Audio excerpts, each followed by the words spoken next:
So the other day, we talked about this Jubilee video and how Jordan Peterson got absolutely cooked by a bunch of young atheists. That really went viral on the internet. I kept seeing this all over Twitter. I kept seeing it elsewhere that so many YouTubers did videos on it, because it really does. It's like a clean, bright red line about him being washed, right? It being over for the run of the Daily Wire and the Ben Shapiros and the Jordan Petersons. And it really is glorious. What's kind of crazy is he hasn't changed that much. He's always been a bullshitter. He's always been a sophist. He's always talked a lot without saying anything. But there was a time where his charisma sort of overrode the substance of what he was saying, and people just liked that there was somebody saying something different, right? And so he became immensely popular, but now he's fallen off so hard. And I do think there is, part of it, I believe, is when he was massively addicted to Xanax or Klonopin, he went and got some fringe treatment in Russia where they put him in a coma for him to detox. And since then, I mean, he really hasn't been the same since then. He's lost not only one step, he's lost multiple steps. So, first of all, I want to go back and revisit. There's another... go watch the whole video. I still haven't had a chance to go watch the entire thing, but all the clips I've seen, it's like every single participant, one after the other, just wipes the floor with this old sundowning man. And so I got one more clip from that for you, but then also one of the kids who really laid the smackdown on Peterson, he's commented since then and, described a little bit about what went on behind the scenes. And that's fascinating.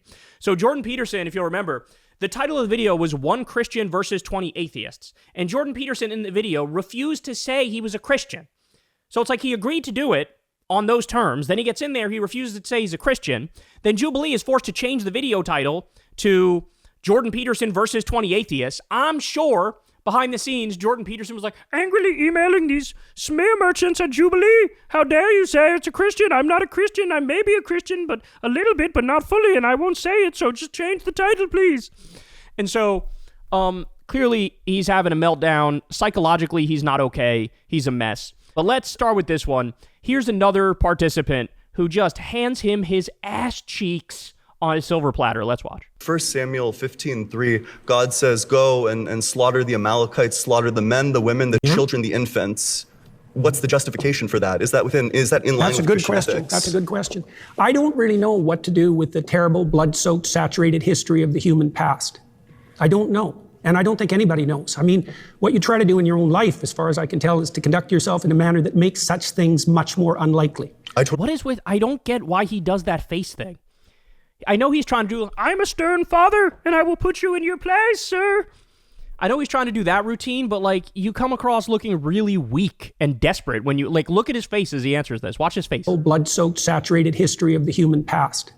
I don't know. And I don't think anybody knows. I mean, what you try to do in your own life, as far as I can tell, is to conduct yourself in a manner that makes such things much more unlikely. I totally agree. We're all saddled with the problem of the catastrophes that got us here, aren't we? Yeah, but this one was commanded by God. That's the problem. Yeah, That's what differentiates it from anything else, is that this one, it's God saying, go and do this atrocity. Do you think that there's ever such a thing as a righteous war? I'm skeptical. I'm not sure. It would probably be situational. Well, right. Fair enough. Yeah, but this one certainly wasn't a just war. The context for the Amalekite slaughter is that 400 years earlier, they fought one battle, which they lost, and God says, that's it, I'm going to wipe them off the face of the goddamn earth. And then 400 years later, he commands the Israelites to genocide their great-great-great-great-great-great-grandchildren. That's not a just war at all. And also, a genocide is not a war. Well, a genocide can be a war, but... Absolutely not. Look, the genociding of the Amalekites, the men, the women, and the infants, that's not a war. The infants aren't combatants. Look, I already said that it's very difficult to look at the blood-soaked past and to know exactly what to do about it. This is incredible. This clip is it really highlights this huge problem with religious thinking. Is that, and again, this was supposed to be Christian versus atheist. So if you're a Christian, it's like, well, here's this objectively horrible thing that happens in the Bible, which God commands them to do. What the fuck, man? He's like, oh, I don't know. I don't know what to do about the very bloody past. Okay, but again, the debate is atheists versus Christians. You're going to have to make some attempt to defend the nature of the book that you say is holy, that has all the answers. Oh, I don't know. There's a lot of things. And so the point effectively that the atheist guy's making is like, I don't know, man. It seems like a pretty bad idea to base your worldview around a book where at least half the time the commands are to be a worse person, to be brutal, to be immoral, to be evil, to slaughter infants. Why would we, if of all the things to base your morality on and your ethics on and how you live your life, wouldn't you pick a document that's just like across the board positive things? Wouldn't you want to base your life on a document that doesn't say, hey, genocide the infants? It's like, it's so straightforward, and that's the problem with the religious thinking. Guys, don't get me wrong. There are plenty of Christians and there's plenty of people in all religions where they either blow off the holy book or they only look at the positive parts of the holy book and they base their lives on the positive parts. And those people fundamentally are functionally good people in how they act with other individuals, how they go through their life. So I don't want to say they're a bad person just because they happen to be in a religion. But at the same time, again, it is much more logical and reasonable to just do the right thing for the sake of it being the right thing. And obviously we all have a more accurate, moral, intuitive sense of how to act in this world, which is better than, multiple 1,000-year-old holy books. Like, maybe they didn't know that much back then. Maybe there is a blood-soaked past and a blood-soaked history. Maybe we can strive to be better than that. We can progress in the right direction, right? And so, this is brutal. And again, this gets back to the main problem with Peterson, which is what? He cannot be direct. He cannot be straightforward. He cannot just say what he thinks because it's not actually defensible. And so what he does is put up this massive smoke screen of deflections and obfuscations and leaving himself wiggle room and trying to like jujitsu with the person he's talking to and never be direct. And I'm sorry, but look, when I look at this video, in my mind, I'm going, oh shit, we're about to witness a revival of atheism again. You know what I'm saying? Because there was that time online when you had like the new atheist movement and there were a lot of internet atheists and it was like different and at the time a breath of fresh air dealing with like the Bush administration and how Christian they were and how fundamentalist they were and how they wanted to use the government to force their religion on others, wanting to add an amendment to the Constitution to ban gay marriage. Like, you needed at that time sort of like a militant atheism that was like, you guys are actually a bunch of idiots and you're wrong about all this, right? And then now that sort of went to sleep. It was a long slumber, right? And then now, watching this, again, not only does it prove that Peterson is washed, but it also, it's like a moment here where it's like, hey, maybe the atheists had a lot of good points. Maybe they were actually correct. And maybe it's not a good idea to base your philosophy and your worldview on a book where, yeah, half the time it's all peace and love and hippie stuff, which is great, but the other half the time it's like, murder the infants. So shout out to this guy. I love this. And that's the thing, like, if you can't handle, in this debate, if you can't just say, oh, that story is horrible in the Bible, we don't like that, I unequivocally condemn it, and we should not do genocides, and we should not kill infants. If you can't just say that, like, I'm sorry, you're just a chief bullshit artist. That's what you are. So now, let's get to, this is one of the guys that absolutely routed Jordan Peterson to his face and told him that he's nothing. And he's going to give you some backstory, and I find this really, really interesting. I like what he has to say here. Let's get it. You're really quite something, you are. Aren't I? But you're really quite nothing, right? You're not a Christian. Okay, I'm done with him. Yeah, that was me.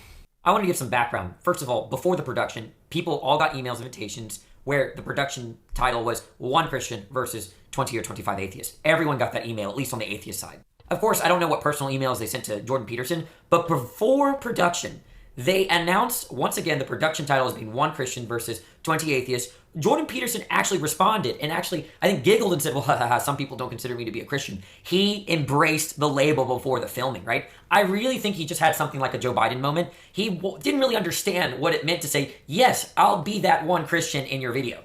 If he was responsible, he would have declined. If he doesn't label himself as a Christian, like he didn't really answer my question, like whether he was a Christian or not, then he should have never entered the arena. And yeah, the whole Mary worship thing, all I was trying to show there is that if you play with words, you're going to say stuff like Catholics worship the saints and Mary and their Pope, right? Which they don't want to, they're not inclined to say that. Maybe there's a technical sense in which they worship them. That's not the point. That's not where he got owned. He got owned for accepting to be the one Christian and then saying in the production, yeah, I'm not telling you that I'm a Christian. And for those that don't know, Jubilee changed the title after public release. They got the backlash. Why did you invite Jordan Peterson to do the whole one Christian versus 20 atheists? He's barely a Christian, if not even. So I understand why Jubilee changed the title, although that makes my point, kind of diminishes my point. But everybody, I think the top comment is that, they changed the title of the video. But at the same time, it's hard to blame Jubilee completely. I mean, maybe they made a mistake. I wouldn't say that. No, I really don't think so. Jordan Peterson knew it was 1 Christian versus 20 atheists. I think that was communicated to him perfectly. I think he agreed to it. But I think you guys did such a good job pummeling him into dust in this debate that he felt like, look, I got to back off the broad claim of I'm a Christian because I can't really defend it, right? And if you ask him about the resurrection, he's like, well, I don't know, maybe it happened, maybe it didn't. I consider myself a Christian, but it depends what you mean by consider, and it depends what you mean by Christian. Like, he's got, this is what he does. He's a little weasel boy. He's all over the place. But watch, this kid's about to show a video of when Jordan Peterson actually did at one time say, I am a Christian. And he actually said, I believe in the resurrection. So, but again, this is the problem with fundamentalist Christians, and this is the problem with conservatives, is that they're completely and utterly full of shit. These are movements based on absolute lies because they contradict themselves all the time. They flip-flop all the time. They will never be direct with you and tell you what they actually believe and then stand by that 10 toes down. And so I got that grand conclusion is coming in a little bit, but let's watch. If you look at Jordan Peterson's content very closely, especially the last couple months, he's been saying stuff like, yeah, there's a sense in which Christianity is true, or yes, Jesus rose from the dead. In fact, if you take a video camera 2,000 years ago outside of his tomb, maybe a person would come out. I want to be clear, is what is the God you believe in?